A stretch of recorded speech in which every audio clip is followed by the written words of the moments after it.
Wife's scary obsession.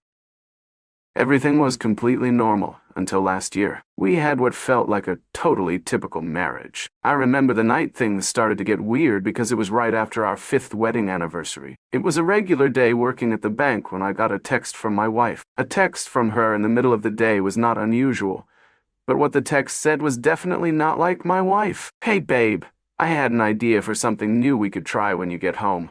Now, don't get me wrong, I was thrilled to get this text in the middle of my workday. I think any man would be ecstatic at a text like that, but I was having a hard time getting too excited because something about it felt so off. My wife has never been the kind of woman to send a message like this, let alone want to try something new. She's a very shy and to herself woman. The day moved at a snail's pace as I anticipated what my wife had in store for me. I tried not to overhype it in my head. I prepared myself to find a baked good or something when I walked into the house. I fully believed she didn't mean to send a winky face. Not to say I would have been disappointed with whatever she had in store. I'm not much of a wild guy myself, but a little spice never hurt anyone.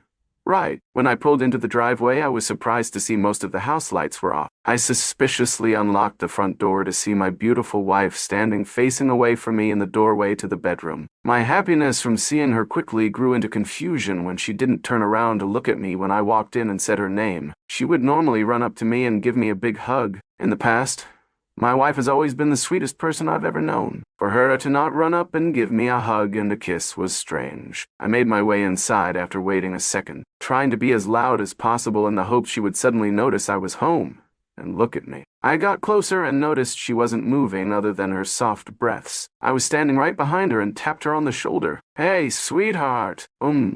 Are you okay?" Right as I got out my words, she jumped around to face me with a giggle and smile. That was so funny. "Did I scare you?" she said while covering her mouth in an attempt to hide her toothy laugh. "Yeah, I guess you really did scare me," I replied with a nervous chuckle. "Oh, was that your special surprise you talked about?" "Of course not, silly. That was just the beginning of the fun," she remarked with a smirk and a wink. She grabbed my hand and led me into our bedroom. Under normal circumstances, I would have been over the moon about it, but her scaring me just before leading me into the bedroom felt so off-putting. Did she think this would turn me on somehow? Did one of my buddies reach out to her and tell her to do this? All I knew was that I was not interested in whatever romantic endeavors my wife had planned. I never thought I would say that for. As we got to the bed, she pulled back all the covers and told me to lie down. I honestly felt like telling her I had a headache or something, but it was clear she had been thinking about this all day, and I really didn't want to discourage my wife from initiating things in the future. My mind was spinning with thoughts of what she might do next, but she did something I didn't expect. She put the covers back over me and tucked me in. I was both relieved and more confused than ever. She gave me a soft smile, then in one fast motion fell to the ground like a sack of wet hammers. I intuitively sat up and leaned over the side of the bed to make sure she was okay, and was only met with the ends of her long brown hair peeking out from the bottom of the bed. "Hey, Catelyn.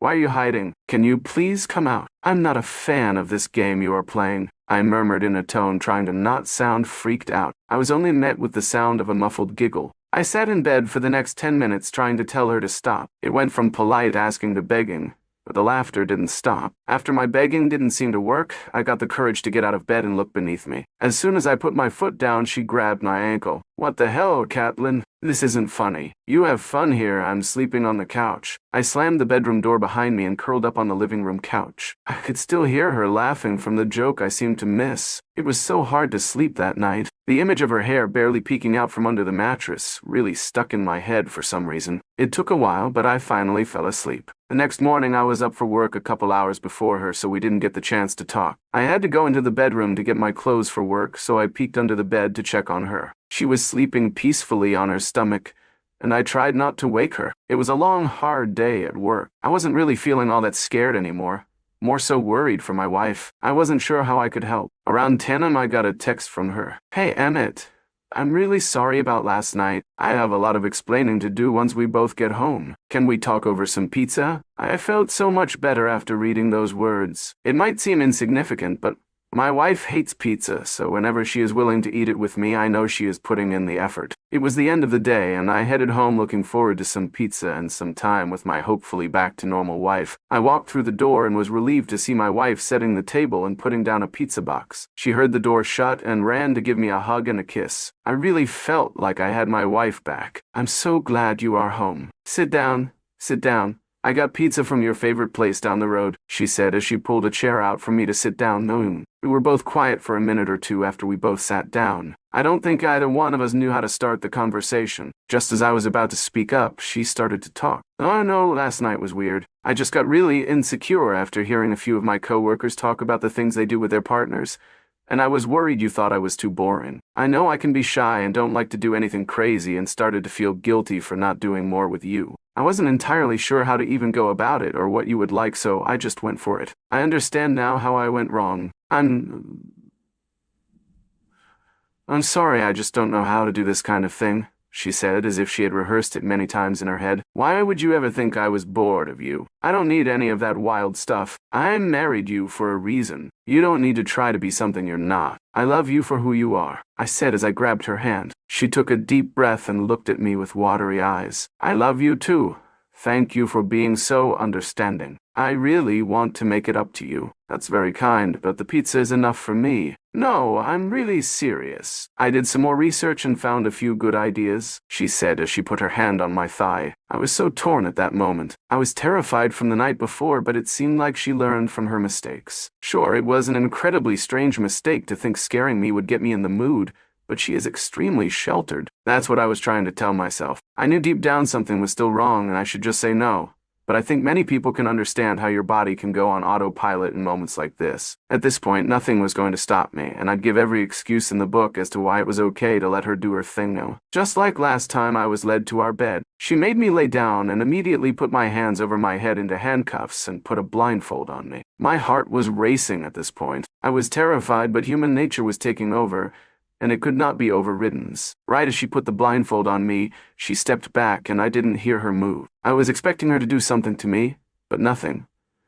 I laid on the bed feeling more exposed than I ever felt possible. After a couple minutes, I heard the floor squeak and it confirmed that she had been standing right by the bed the whole time. I felt like I could feel her eyes staring at me. It was practically burning a hole in my skin. I heard the light switch flick off. Now I really couldn't see anything. After a few moments of anticipation, I felt her fingertips graze the sheets near my sides, then by my feet, just barely missing any part of my body. I started to maybe get hope again that I shouldn't be scared. Sure, this wasn't what I had in mind, but she was new to this. I was very wrong. That was the last moment I had hoped for my wife. This was teasing. This was torture. I was soon met with the sound of her scraping her fingernails against the walls like a wild animal. She moved around the room, scratching anything she could find, along with a brief giggle here and there. It was like she was silently moving from corner to corner. I would hear her make the awful scraping, then it would stop for a second. Then I would be jump-scared by her doing the same thing in a different spot. It made my skin crawl like I had a million little bugs crawling on the inside of my skin. I wiggled violently, trying to get out of the restraints or to get the blindfold off, but I was trapped. It kept getting worse as the night went on. She kept getting right by my ear. Sometimes she would just breathe, and other times she would let out a giggle. She would run her hands closer and closer to my body, sending me into a cold sweat. I, of course, didn't have a way of telling the time, but I would guess it was about an hour, and when I stopped begging her to let me go, and I just started yelling for help. I guess she didn't like that because she put duct tape over my mouth. Shortly after that, I started to hear the scraping sound on the ceiling. Our bedroom has an extremely high ceiling, so I had a hard time imagining how she was doing it. I couldn't believe the situation I was in. It felt like a terrible nightmare. I kept thinking any minute I would wake up next to my gorgeous wife sleeping soundly beside me. But the nightmare lived on. My wrists felt raw and bloodied. My neck was sore from moving it back and forth trying to get the blindfold off. My whole body ached from trying to free myself.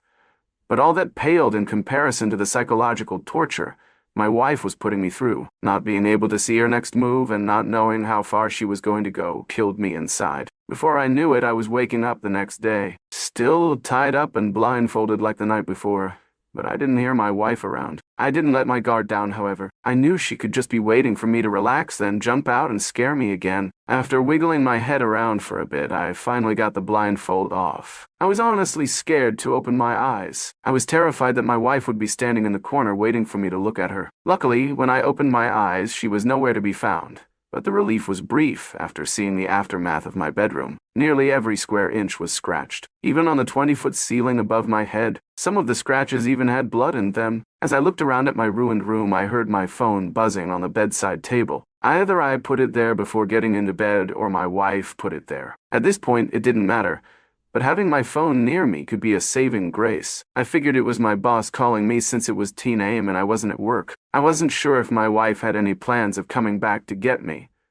But maybe if I didn't show up to work, my boss would get worried about me and come looking for me. I soon had the realization that if they called my emergency contact, it would just be my wife, and I wasn't sure how helpful she'd be at this point. I laid down in my bed the rest of the day, miserable. As I watched the hours go by, my stomach growling and my arms were sore from them being above my head for the last 24 hours. It was around 9 p.m. when my phone started getting calls like crazy. I remembered I had plans to get dinner with my brother, and he was probably worried about me. I am not the kind of person to just bail. After a couple hours of calling, I heard a few knocks at the door, followed by my brother's voice. It was muffled, but I could tell he was worried. I heard keys start to wiggly in the doorway. He had a set of keys in case I lost my pair and needed to get in the house. He opened the door and yelled out my name as I tried to be as loud as possible, thrashing my body around as I tried to scream out the duct tape that was nearly off my face. Emmett, what the hell, dude? My brother yelled and he ran to my aid. He immediately ripped the duct tape off my face. Oh my gosh.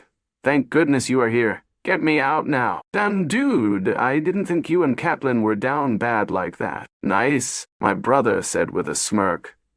Daniel, this is not the time. Get me out, I said with more aggression. Okay, hang on, he murmured as he tried to get the cuffs off. After trying for a while, we found it impossible to get them off without a key. He ended up just getting my bolt cutters and cut them off. It was nearly midnight when I was finally out. My arms were so sore it took me forever just to get them back down at my sides. So, do you want me to pretend I didn't see any of this or something? Danielle said in a casual tone. What? No, it's not what it looks like. Trust me, I wish it was what it looks like. Catelyn is sick or something. She trapped me here all night and practically tortured me. Look, I know we are close and all, but I don't think I need those kinds of details from my own brother, he remarked with a chuckle. You aren't listening to me. Look at the walls and the ceiling. She did this. She is scaring me. I don't know what to do. He looked around the room and then at the ripped-apart ceiling, not fully grasping the situation but clearly concerned. Okay,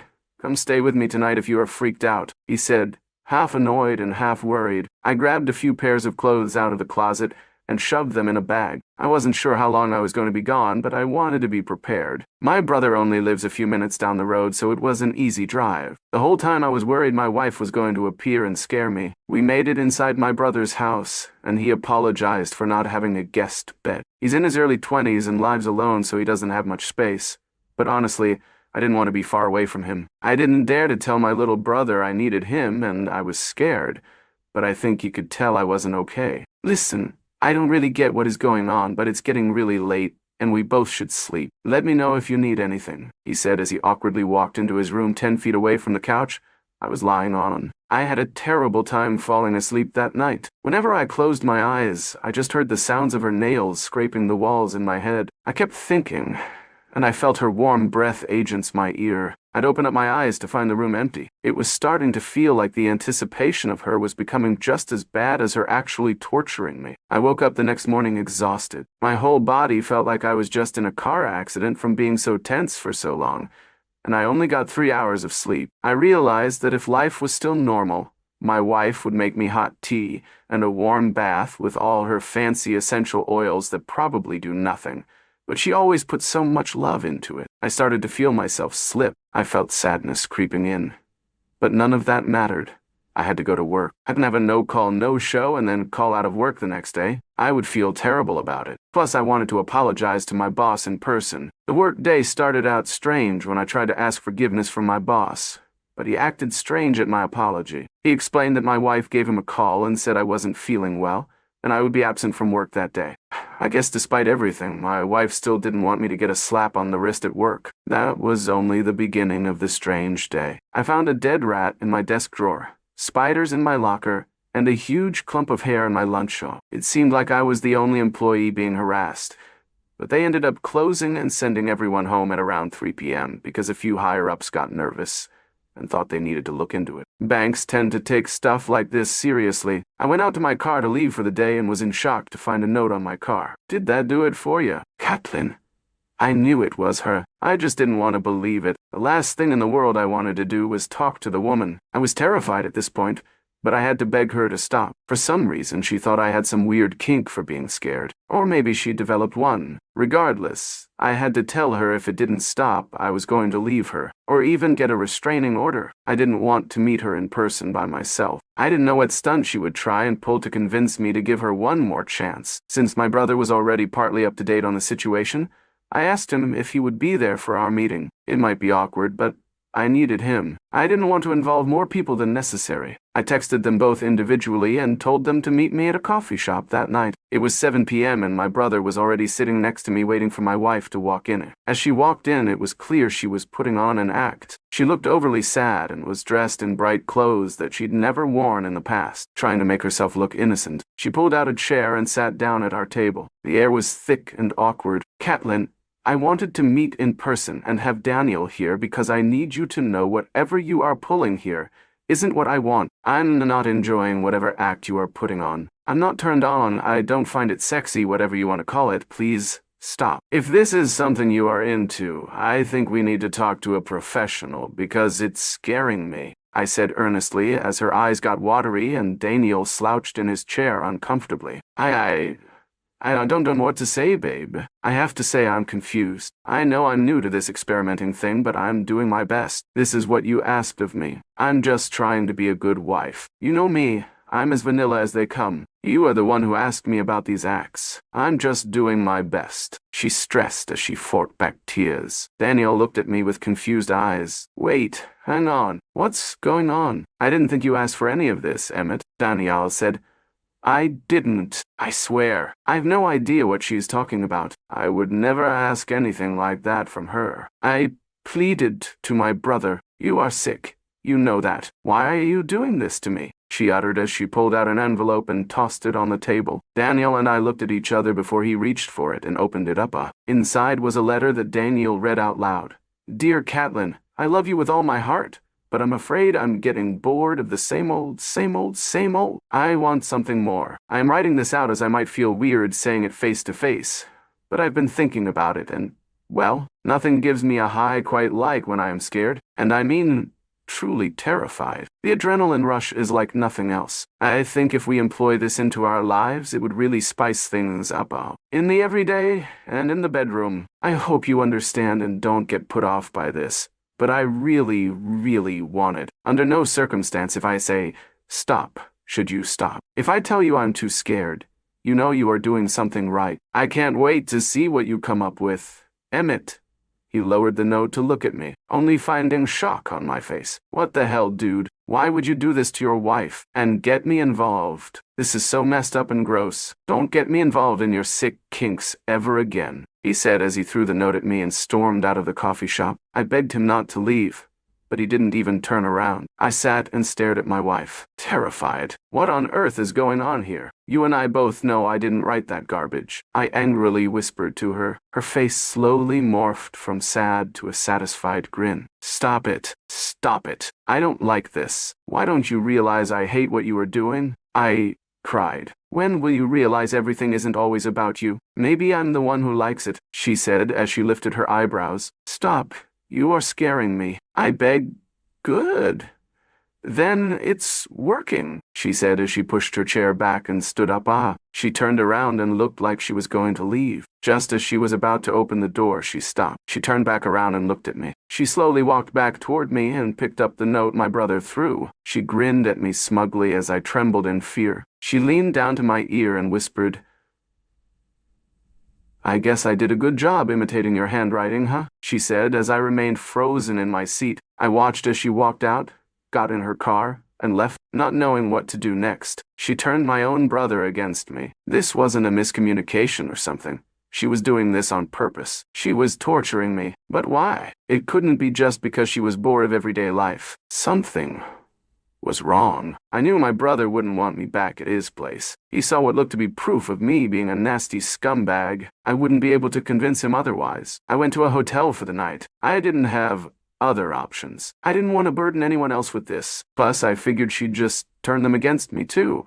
After what felt like the longest day of my life, I was in my hotel bed trying to relax. I got a text from my boss letting me know they had to close the bank for the next couple of days because they were doing an investigation. I felt some relief from this. At least I didn't have to worry about work for a day or two. I don't remember much of that night, but I do remember the outcome of the early morning. I remember feeling cold and wet. I opened my eyes to see I was in the woods and lying in a very shallow grave. Most of my body was above ground with a small pile of dirt on top of me. I was frozen in fear. The fear of my wife lurking around somewhere. It seemed like she tried to bury me alive, but did a half-assed job. I tried looking around at the dark forest to try and get my bearings, but only found more confusion and dread. The cold morning wind whistling around me added to my looming fear, as if it was taunting me. But it didn't scare me nearly as badly as my wife. I looked around for her to try and find her, but only got more and more worried when I didn't see her. I heard the sound of twigs snapping from every side. Eventually, I heard a grinding, clicking sound. It sounded robotic, but also human. Then it turned into a giggle. I never thought the sound of my wife's giggle would haunt me so feverishly. The sound would come from far to the right, then switch to my left, faster than she would have been able to get that far, much like she did in our bedroom a couple nights back. I started to hear footsteps along with the twigs breaking. I swore it didn't sound like she was walking on 2 feet, but on all fours. I tried not to think about it. I told myself my mind was playing tricks on me. I shook my head back and forth in an attempt to shake the visions out of my head. I found the strength in me to get to my feet and to run. I noticed what looked like the right direction to move in, based on the ground being disturbed. Like she dragged me through the dirt to the spot I woke up in air. After running for a few minutes, the trail looked familiar. I knew I was close to home. When I would hear the footsteps, I would turn my head to look, only to barely miss her. After what felt like forever, I saw her. She was on all fours, circling me, running like a wild animal, her tongue sticking out of her mouth like a dog. I hardly recognized her. Her circles around me got tighter and tighter. As she got closer to me, she slowed down. Eventually, she got right in front of me and stood up on her 2 legs. I tried to run around her, but before I knew it, she pinned me down. I could barely recognize her up until this point, but something clicked when she got close to me. I looked into her eyes, but I didn't see my wife. I saw something else. I guess I should have guessed sooner. But something was wrong with my wife, because this thing wasn't my wife. What did you do with her? I yelled in her face. You will never find her, she whispered with a hoarse voice. As drolls started to come out of her mouth, she abruptly jumped off of me and scurried back into the woods. The last words she said echoed in my head. You will never find her. The relief I felt knowing my wife might still be out there.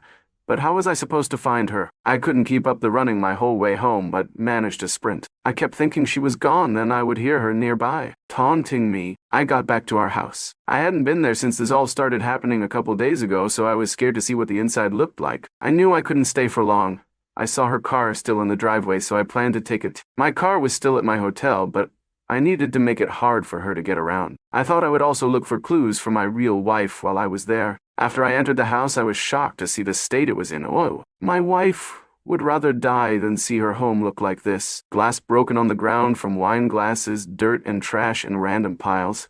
A foul stench filling my nose. I couldn't believe what that thing did to our once beautiful home. The horrible smell distracted me, but I remembered my goal once I saw some blood. I followed it to the basement staircase. I grabbed the fire poker by our fireplace and walked to the door leading to the basement. I felt guilty for taking so long and not just heroically running down the steps to hopefully see my wife, but my whole being was so full of dread I couldn't help but feel fear. I knew I had to fight, but every part of my body wanted to flee. The door creaked as I pushed it open. It was hard to tell if it was louder than normal, or if the moment made it feel excruciating. I peered through the door to see more blood on the stairs. A lot of blood. I ran down as fast as I could without slipping, noticing blood on the guardrails as I tried to grab them. As I made it to the bottom of the steps, I was in shock. I saw my wife. She laid on the cold, unfinished basement floor. Her breath was visible but faint, covered head to toe in cuts and scrapes. I ran to her and collapsed beside her, weeping like a baby. Catelyn, please get up.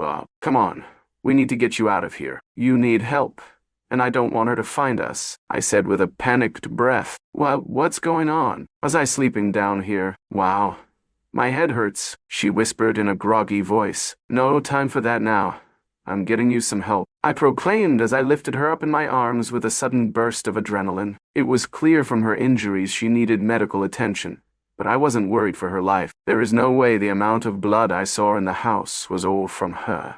If it was all hers, she'd be on the verge of death. That awful creature must have gotten some blood somewhere else to scare me more. As if the sight of my wife on the floor was grisly enough, we rushed to the hospital in what felt like record time. As I carried her in, the hospital staff approached us asking all kinds of questions. I tried my best to explain, but it didn't sound right coming out of my mouth. I couldn't explain any of it because I was still trying to understand it myself. The staff got my wife set up in a hospital bed. She had an IV for some fluids and some stitches here and there. After a couple hours, she seemed to perk up, but she could tell I wasn't being myself just yet. Bab, I know you are freaked out, but don't be so cold to me. I just went through something awful. Please, I need you now more than ever. My wife said from her bed across the dimly lit room. I was trying to be as loving as possible, but I just couldn't get some images out of my head. I was desperately trying to remember my wife before that monster came into the picture, but it was so hard. Her face went from sad to an over-exaggerated pout. In an attempt to make a sad puppy dog face, she tried to make the cutest faces she could. I got closer and closer to her,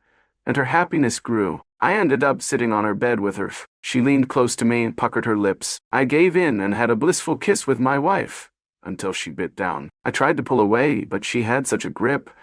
I could tell I'd badly hurt my lip if I resisted. Instead, we both sat in silence. Her breathing got slow and deep as my heart rate increased. She slowly loosened her bite but stayed uncomfortably close to my face. Say a word, and I will scream, she whispered. Before I could process what was happening, she reached for my hand and grabbed my pinky. Then she violently forced it the wrong way. I screamed in pain as I heard the snap of my finger breaking. My ears were ringing in shock. As I reacted, my wife did as well. Get away from me, you horrible monster. Get off of me. Don't you dare touch me, she yelled at the top of her lungs. I backed away from her. Confused and shocked medical staff ran into our room. What the hell is happening here? A tall man said. Sir, thank goodness you are here. My husband is trying to hurt me. He is the one who gave me these injuries. I didn't want to tell anyone because I was too scared he would hurt me even more. Please help me. Now, he is trying to hurt me again, she desperately cried. No, do not believe her. Look at what she did to my lip and my finger. I'm the one who needs help. This woman is torturing me, I said, pleading to the staff as a nurse chimed in. Those look like wounds of a woman defending herself, buddy. Don't play the victim. No.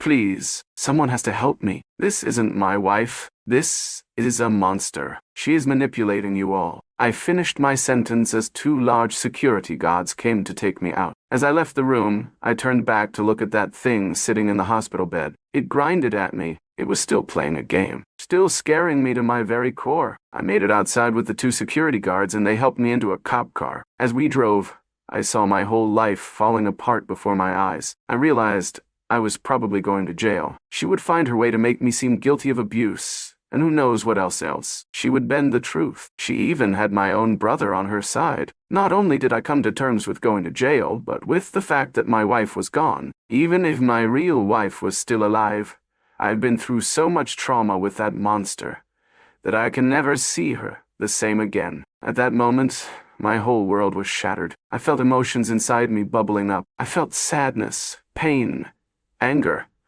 All so strong I didn't know what to do. Just as I fought off my tears, I was jolted out of my depression with the cop car swerving off the road suddenly. Every part of my body tensed up as the car flipped and went into a ditch. I was dizzy, but somehow still lucid. I managed to get my seatbelt unbuckled, but soon found myself in an awkward position just lying in the flipped car waiting for help. The 2 officers in the front seat were passed out. I was pretty sure one of them was dead by looking at him. After lying in the flipped car weighing my options, I saw someone walking around the car. I yelled for help, but my heart sank when I realized it was her. Suddenly, the car that just moments ago made me feel trapped now felt like my saving grace, the only thing separating me and that monster. I did my best to keep my eye on where she was, but she managed to get around too fast. Before I knew it, she reached through the broken window, grabbed my ankles, and ripped me out of the car. I could feel the glass shards ripping at my skin as she forced me out. She got me out and dragged me a couple feet away from the car. She stood above me, straddling me. Her arms were blooded from pulling me out of the car. She got closer to me slowly, eventually sitting on my chest. As she got close, I could see how bad she looked. Her hair was knotted and ratty. Her skin looked dry and weathered. My whole body ached at the sight of her. If this was my wife, something was really wrong. Wasn't that thrilling? She remakes with a crazed look in her eye. Stop it. Just stop it. I will leave you and get a restraining order against you. I will do anything in my power to get away from you. I pleaded with her weight on my chest. No. How do you think you'll get away with that? I have everyone on my side. I have written evidence that makes me seem innocent. No one will ever believe you. You are putty in my hands. Is this what you want? For me to go to jail? To make me look like an abusive, sexually corrupt man? Why are you doing this? I said with desperation. Go to jail. Who said I wanted you to go to jail? Who do you think stopped the cop car? The Tooth Fairy, she said with a chuckle and twisted smile. Then why did you tell all those lies about me? Why are you trying to make me look guilty? And then the next minute save me. If you go to jail, the chase is over. You will be protected by the jail walls and steel bars that keep us separated. I won't be able to keep scaring you. Jail would be freedom for you. Freedom from me? What if I would rather go to jail than have you constantly lurking around every corner? I said with squinted eyes. She met my gaze and got even closer. She whispered something that sent a chill down my spine. Go to jail and give up finding your beautiful bride. You sick bastard. I said as I tried to sit up to grab her, but she pinned my arms down. You thought because of the little stunt I pulled I was making up a lie about your wife still being out there. Don't be silly. You know your wife. She would never act like this. How do I know you aren't bluffing? I said as my eyes filled with hate. Think of it this way. Would you rather keep looking for her your whole life? Then on your deathbed realize it was all a lie. Or go to jail and realize on your deathbed that your real wife was alive the whole time, trapped away somewhere, desperately waiting for her knight in shining armor to come to save her. But he never came. What a shame that would be, huh? She uttered with a soft, maniacal tone. Who are you? Why are you doing this? I said as she let go of my wrists and sat up, and began to speak in a normal, cheering tone. What do you mean, goofball? I'm your wife. I'm doing it because I love you. I felt even more scared to see her attitude shift so suddenly. I could see what she was trying to do, showing me how she could manipulate me and others. She got off of me and walked a few feet away. More cops will be here soon. I will keep them off your trail so you have time to get away. But don't get too comfy. Wherever you go, I will find you. Once I find you, keep running. I want you to keep having a sense of getting away from me. I want you to feel safe so I can take that feeling away from you again. I rose to my feet, looking at her in awe. I knew I couldn't be completely confident in my real wife still being alive, but the thought of her in a cold room, waiting for me, echoed through my head. I had to keep running. I had to keep looking, even if that was exactly what she wanted from me. I started to run. I ran with no clue where I was going. I didn't have a home to go to. Nowhere was safe. I was hopeless. I spent the next several months running away. I hitchhiked and found odd jobs. I even found a super sketchy doctor's office that took some cash I had in my wallet. I had to get some help with the injuries I sustained. A few separate times I thought I was safe. I thought I had outrun the police, and more importantly, my wife. The first time I realized she found me, I opened the door to find bloodied teeth all over my doorstep. I was in the next place for about 6 weeks, but kept getting ding-dong ditchers. I thought it was just kids, but no kid would be doing it on the hour every hour for days straight. That brings us to the current day. I won't give details on my location in case she is reading this, however.